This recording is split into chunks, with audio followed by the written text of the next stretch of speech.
His share of criticism from media and fans when bombs have exploded in the Redskins' backfield. People question his quickness and his age. Well, I'm a dinosaur at 32 in this business, especially in skill positions, wide receiver and defensive back. But the old dinosaur keeps coming back and keeps doing his thing, using the biggest attribute God gave him, his head. You got these 22-year-olds versus 32-year-old legs, so there is a difference, but I think experience in our type defense where we do a lot of different things, and experience really does come into play, especially at my position where I have to make all the calls and make sure we're in the right defenses. There's the key. Curtis Jordan is one of the leaders of this Redskins defense, a defense that ranked third last year in the NFC. And don't forget, if a safety, like a hockey goalie, makes a mistake, it's out in the open for everyone to see. But much more often, Curtis Jordan is there in the right place at the right time, even if his doing the job isn't as flashy as some young stud the Skins might have just drafted. It would be extremely tough for a rookie to come in at free safety and just pick it right up. I'm the last vestige of the Super Bowl secondary, but I don't know. I just hang tough. And when you look around and see a lot of your contemporaries gone, it makes for philosophical musings. I miss some of the guys that I played with and that type of thing, and you hate to see them go, but you also learn to realize that we're all going to, come and go in this business, no matter how great you are or how great you were. You're gonna have to leave sooner or later. And when you get older, you begin to take, appreciate year to year that, hey, I'm going to get another one. I'm going to make this the best one. That you always try to make it a better year than the year before, and that's what I like. That's the attitude I have this year. I had a good year last year, but I want to have a better year this year because it may be my last. Then again, old number 22 just might be out there calling the defense when the film, The Redskins in the Decade of the 80s, comes out. In Carlisle, Rick Schwartz, News 7 Sports.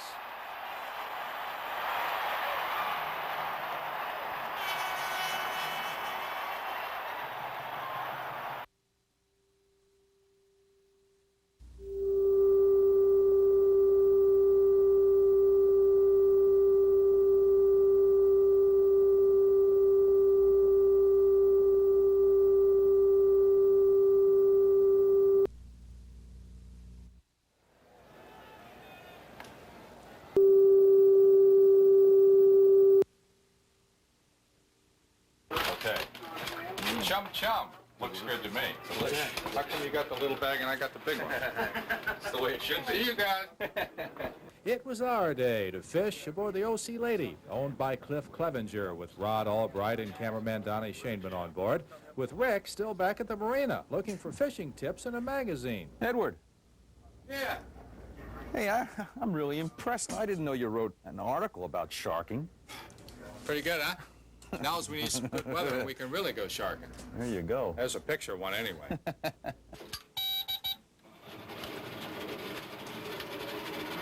Well, at least Rick feels a little better knowing that at least one of us has sampled the shark waters before. They start.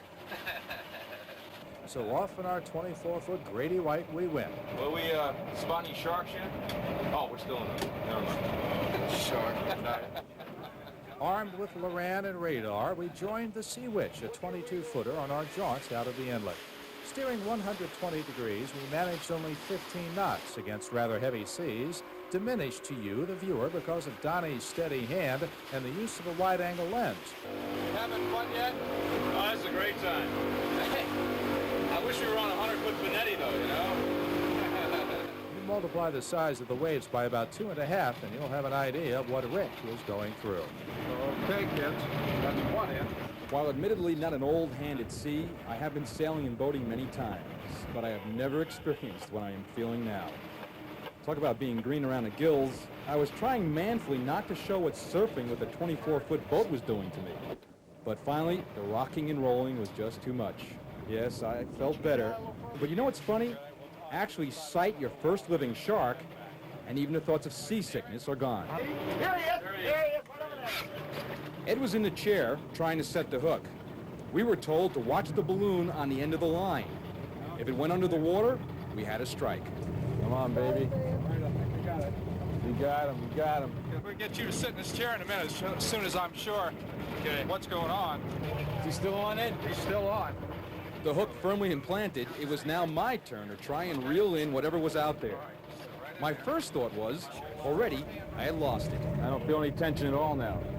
There's nothing.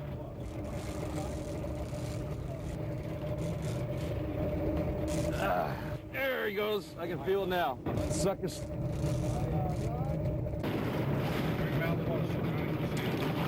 Pretty short. What do you think, Rick?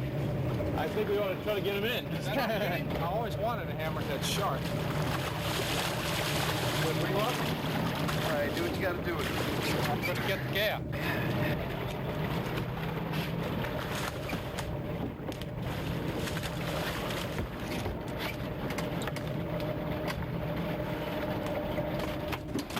What do I do? Get your feet out of the way, Rick. Okay, give me that club. Get your feet out of the way, Rick. I'm trying, man. With our shark flag flying high, we proudly headed back to shore, but bowing gracefully to the Sea Witch, which had returned with the tournament winner, caught by Steve Jones of Salisbury, Maryland. 400 flat! A 400-pound mako. And if you ever get a chance to try a plateful of broiled mako, I consider it the best tasting of all of the shark family. Well, Rick, the sun is setting over Ocean City, and I hope your stomach is doing the same. I'll tell you, though, we may not have caught the biggest shark, but it's an experience I'll never forget. Yes, Rick and I have a fish tale or two to tell, and some memories I imagine will run about as deep as the ocean home of this fish we call Jaws. This is Ed Turney. And Rick Schwartz for News 7.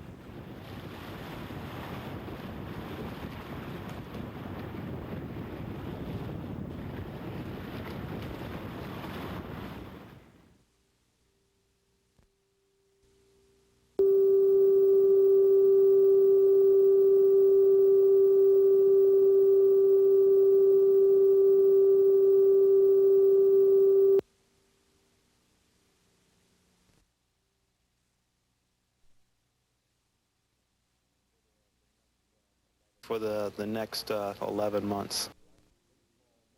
There are a lot of great black baseball men who would dearly love to be in managerial positions. Just tell me, why do you think it is? Is there still that much prejudice in baseball today?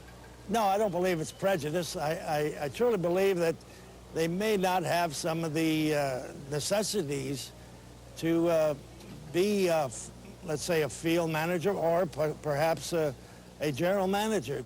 Former Dodger executive Al Campana said it, but the baseball powers that be have practiced it all along. They've hired black stars to run, hit, and field, but only 3 have